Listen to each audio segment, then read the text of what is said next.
What's going on, everybody? It's EK here, and today we're going to be talking about Call of Duty Warzone, and I have a guide here for beginners. Now, the difference between this guide and other guides is that this guide is for people who have literally never picked up Warzone. Most of the guides out there for beginners are really for people who've been playing it a little bit, but need a few tips and tricks to kind of smooth out their games and, get some better movement on the map. But this is for players who have literally never picked up Warzone. Maybe you have been playing Call of Duty multiplayer but never touched Warzone, or maybe you never even touched Battle Royale in general. So these are for these types of players who have literally no idea what they're getting into. So first off, let's talk about what's Battle Royale. So Battle Royale is actually based off of an old Japanese movie where these high school students end up going to this contest where they have to kill each other and the last one standing lives. I'm not going to go too much into it, so you can Google if you want, but basically Battle Royale, the game mode, is kind of similar. It's a very similar concept. Basically, you have to be the last one standing out of 150 some odd people. So at the beginning of the game, you're all in this plane, and you get to parachute into the map, a pretty large map, about 40,000 square meters map. You get to just drop into wherever you want, and as you progress through the game, you can pick up loot. There's a lot of stuff on the ground. There's bounties you can pick up. We'll talk about that later. And you go through the game, killing other players who are in your way, and ideally you eventually become the last one standing. Over time, the map actually also shrinks. So every few minutes or so, the map will, get smaller and smaller into pretty much a circle. And the smaller it gets, obviously, the more compact it is. So there's never going to be anyone just hiding out in the mountains for the entire game. It's not like Hunger Games, where they can just hide in one place. People have constantly always been moving. Now, not that there's no campers in this game, but it's a lot. It's people gonna have to move eventually because they can't just stay in one place the entire time per se. So that's kind of the concept of the game. Now let's go into the map itself. Okay, so the map here, when you first start the game, you'll see the map itself. So this is Verdansk. It's a make-believe country by Call of Duty. And there's a lot of stuff here on every place where you can drop in, right? So there's a lot of icons and a lot of things that can really bombard you, but we're going to go through all these different icons and in order for you to get a feel of what's going on. So first of all, what you want to do is kind of get a feel for the areas, right? Look at all the different labels, right? There's the stadium, there's an airport, there's a downtown area. All of this is a very different terrain and have different bounties and different things to pick up. Every time the game starts, every time you start a new game, all these things are randomly generated. So bounties or weapons where you picked up from stuff last time might not be there this time. So, or maybe it'll be something in its place. So not everything is always guaranteed to be in the exact same place. So it varies every different game. Also, the circle, in terms of the starting circle and the drop line of where the plane flies, that also is different every single time. So sometimes you'll get circles right dead center. Sometimes you'll get them, in the corner a little bit, where essentially the starting circle is a lot smaller or they're a lot bigger. And sometimes you can kind of guesstimate where the ending circle is, but generally it's all randomly generated every single time. All right, so here is an example of a map, right? So in front of you, you see here, you have the map of Verdansk, and you see that there's a circle, and look at how it's kind of positioned, not so much in the middle, but a little bit below. So the line, basically the circle, is basically where you have to be by the time the gas starts coming in. So the gas, well, you'll see it in the distance, and there's this green gas that comes in, and anywhere that's when you're outside of the circle, basically you die. Now in the beginning, the entire map is open, so you have time to go to all these areas not within the circle. But once the timer goes down, the gas is going to start moving in, so you better start hightailing it to where that circle is. And again, over time, that circles get smaller and smaller. The line you see that's going through the middle of the circle right now, that's kind of the drop off point, or that's the drop line of where the plane is moving. So when you bring up the map, you'll see that your icon will kind of move through the map as the plane flies, and it's up to you on where you want to drop. Now, once the plane reaches the end, you see those extra triangles at the start and the end. The start is where you are allowed to first drop in terms of when you're actually allowed to get out of the plane. And then the last arrow at the far top of it, that's where it'll automatically drop you. Whether you're AFK or you're still playing, it'll just drop you off no matter what. So anyone who is not paying attention will just get dropped off at the end of the border there. But let's go and talk about a few things on this map first. So first, you see on the far right, you see a legend of all the things that are on the map. You'll see that the arrows is your squad. You'll see that a marker with the start in is your squad leader if you're playing in groups. A loadout drop, we'll talk about what that is. Now let's go into the first thing is contracts. So one of the things on all over the map are contracts. Basically what contracts are is that when you pick it up, you have to do a certain task, and if you complete the task, you get cash for it, and you use this cash at buy stations. And at buy stations are littered all over the map. Again, all of these are randomly generated, so they're not always going to be there. However, the place of where it's generated, it's always going to be the same. So let's just pretend, for example, at airport, there's usually a buy station in the parking lot at the top level. If it's not there, then it doesn't mean that it's going to be located at the bottom of the airport. It just means it's not there that time. But when it is there, it's usually in the same place. So it's not like they're going to throw it into some random corner. They're usually hard-coded into a certain place. Whether it appears or not is another story.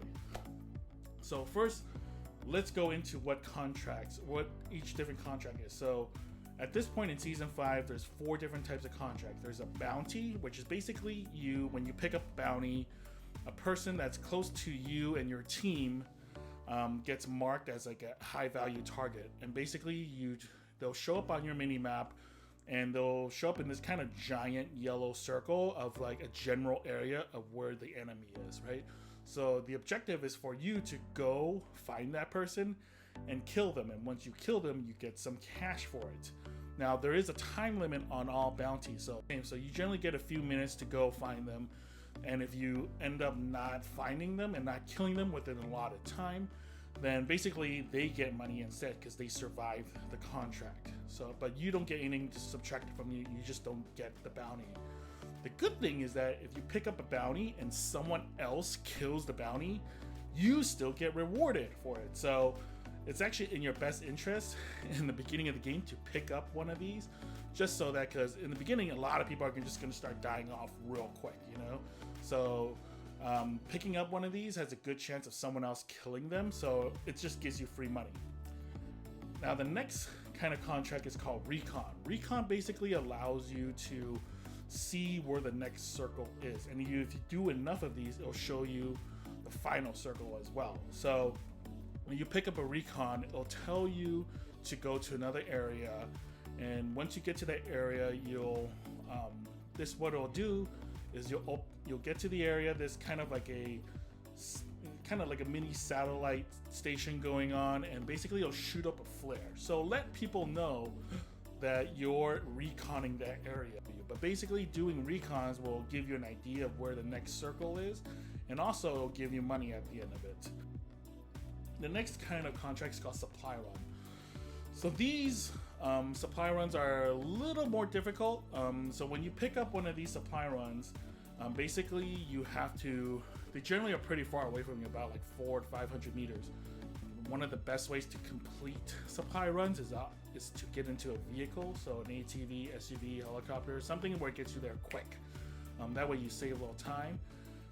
And so once you complete that on the supply run, generally at the end of the supply run, again, you get money, and you also get some items for it, since it is supply run. The last kind of contract is called scavenger. Now, scavengers are usually a really, really hot contract to get, because one, they're easy to do, and two, they usually end up rewarding you very well at the end. So when you pick up supply run, you have to basically open 3 separate boxes that they're randomly located throughout your general areas. When you pick up one, the first one might be 50 meters away, next one might be 100 meters away, and then the next one might be another 50 meters away. The good thing about this is that you generally get money every time you open a box, and also at the end you get some pretty good items coming out of it. The next thing that you'll see a lot on the map is buy stations. So buy stations are going to be key in terms of you getting other essential items. So at buy stations you can get anything from more armor, a UAV, a kill streak like a cluster strike or precision strike. You can get armor again. Sorry, I said armor twice. You can get more ammunition. You can get a self-revive kit. Basically, if you get down, you can revive yourself, and that way you don't have to rely on a teammate. And also, one thing you can buy that everyone always gets is a loadout. So basically, what a loadout is that it's your custom classes, right? Like you can build in your own loadouts within Call of Duty. So it's like the weapons that you choose, with the perks that you want, with the attachments that you want, and secondaries and lethals and whatever. So you save these, and what you can do is that you can pick these up using loadouts. So these are good because the guns in the game that you get to pick up and loot aren't always the greatest. They sometimes have a lot of random attachments because they usually use some kind of in-house blueprint to generate these items. So anyway, so let's go into how the gameplay works. So what's different between Warzone and say multiplayer? So first things first, the difference between Warzone and multiplayer is that in Warzone you don't so there's different types of actually let's go into multiplayer first. So multiplayer, there's different types of maps, and there's different types of map objectives, right? You can play domination, you can play headquarters, search and destroy. Those are the objectives of the map. Warzone, there's really only one objective, is to survive. One thing for Warzone is that you have to keep in mind is that when it comes to armor, so one thing you can pick up all around the map is armor plates. So when you have armor, you stack up the armor within your body. And you can stack up to 3 plates. When you shoot someone, you'll see when their armor breaks because a blue little icon shows up that says the armor is broken. That generally tells the player, it's like, okay, now their armor is gone, so therefore they're unprotected, and they have about 200 health, okay? So as to the average 100 health that you get in multiplayer. So generally, what you really need to do in a lot of cases is shoot the people a lot. So the average time to kill in multiplayer is maybe 2 seconds. It's going to be at least double that in Warzone. So make sure that if you're used to a certain time to kill in multiplayer, that you don't repeat the same kind of habits in Warzone, because you're going to have to shoot at them for a long time until you actually see them fall down. Now, once they fall down, once you down a person, they're not eliminated yet, unless you're in solos. So once they're down, you still have to shoot them because they essentially get a little bit more health again. And you have to continue to shoot them until you eliminate them. So once you eliminate them, that's when they're gone for good. Now, everybody within Warzone has kind of like 2 chances in terms of being able to play the game. So you have your first life when you first parachute in, and if you get killed, you get first sent to the Gulag. Everyone only has 1 Gulag, and the Gulag is basically Russian for prison, I believe. Basically, you go to the prison, and you have to kind of fight in this one-on-one death match here. And if you win the Gulag, if you beat the other person, you get to go back into the game. So you'll parachute in again. Generally, you'll be placed somewhere near your team if you're playing with the team. Otherwise, you'll just be randomly generated into the game, or randomly put into the game, and you set to parachute in. So you get 1 chance. If you lose your Gulag, then it's game over. And all Gulags have randomly generated guns. So sometimes you'll just have a knife, sometimes you'll have a shotgun, LLMG, whatever. It's randomly generated, and your opponent has the exact same thing. So also, one thing to note is that you're usually given a tactical and a lethal grenade or equipment as well, but they only come in 1 second after the Gulag starts. So something to note there when it comes to the Gulag. If you're playing on a team, now that's a little different story. So if you're playing on a team and you die, let's just say you die and you lose your Gulag, so it's not game over for you yet. Your team can still buy you back. So what they can do is gather about $4,000 in cash, from either killing other people or just looting it, and then going to a buy station and then buying you back. That way you can come back into the game and play again. But if all four, or like let's just say you're playing in a team, and if every team member has no more Gulag and has all died, then it's game over. So when everyone loses out on everything in terms of their chances of coming back to the game, then it's completely game over. You'll be placed, at whatever time you died into the game. You'll see your scoreboard, and then it's done and gone. All right. The next thing I want to talk about is looting. So looting in the game is pretty much going to be your primary way of getting ammo, armor, and money. So looting, every place where you go, there's going to be loot in the buildings, sometimes out in the middle of the field, in some cases. But generally, loot is going to be the looting is going to be the only way that you can get stuff in order to progress through the game. So, in terms of the different types, so sometimes there'll be just guns and ammo just lying around. But if you want better guns, they're generally going to be located in chests. So there are 3 types of chests in this game. So there's like a normal one, there's a blue one, and then there's a rare orange chest. So normal chests only give you, basically when you open them, you'll probably get a kind of average gun, or just a gun with no attachments on it. Maybe one attachment, like say a suppressor or something, or maybe even a sight. You'll maybe get some armor, maybe some cash. Sometimes they'll give you no weapons and just, it's really random. So it basically gives you basic items, right?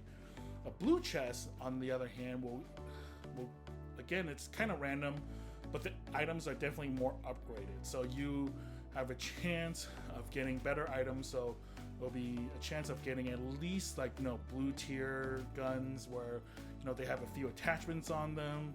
They're not just like a regular base weapon. And you'll probably, if money comes out, you'll generally get a couple grand. You'll get maybe some armor, and you'll get other perks too. So say you might get a dead silence perk, or maybe a trophy.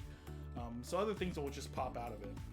Orange chests now, they're super rare around the map. There's the least amount, but they generally have the best stuff in terms of stuff that you would want. Money that comes out of it is usually a lot. It's usually in a couple thousands. Orange chests are the most likely places to drop things like armor satchels. And I'll explain. And if you don't know what an armor satchel is, basically it allows you to carry more armor plates in reserve, because you have the 3 that's already on you equipped, but then you normally can carry 5. An armor satchel lets you carry 8, so you have a little bit more in reserve. So these are generally some things you want to pick up, because you want to carry more armor. More armor means you're more likely to survive a little longer, more or less. And also coming out of these are generally going to be guns with that are based off of a blueprint that you get in game, and they're generally good weapons. Now, depending on the on the blueprint itself, you may or may not get a good setup. But generally, but ideally, they're better than the most basic weapons you can pick up in the game. Usually. Now, I say usually because sometimes depending on what gun it is, it's just better to pick up, like, say, a basic SMG or something like that. It's better to pick up one of those than it is to pick up one of these guns.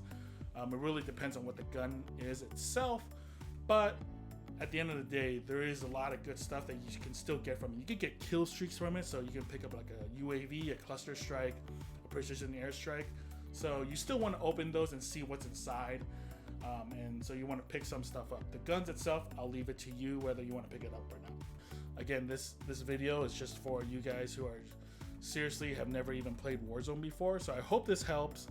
Please let me know if it helps you, and hopefully you guys end up playing more Warzone or end up starting it, because it is a great game.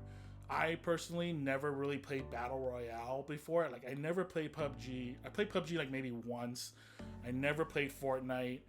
And I wasn't really into the whole Battle Royale thing until Warzone, because when you play with a lot of people, it's actually pretty fun. So when you have a team going and you watch all the videos and you get what's going on, it's actually pretty fun. So for me, I like this game a lot. I'm probably going to continue playing it for a good amount of time. And I hope you guys end up liking it too. If it's not your thing, no problem. I'll go into other games as well. But anyways, thank you guys for listening. Really appreciate it. Please smash the like button if you like this video. Subscribe for more Call of Duty content. And I'll talk to you guys soon. Peace out, guys.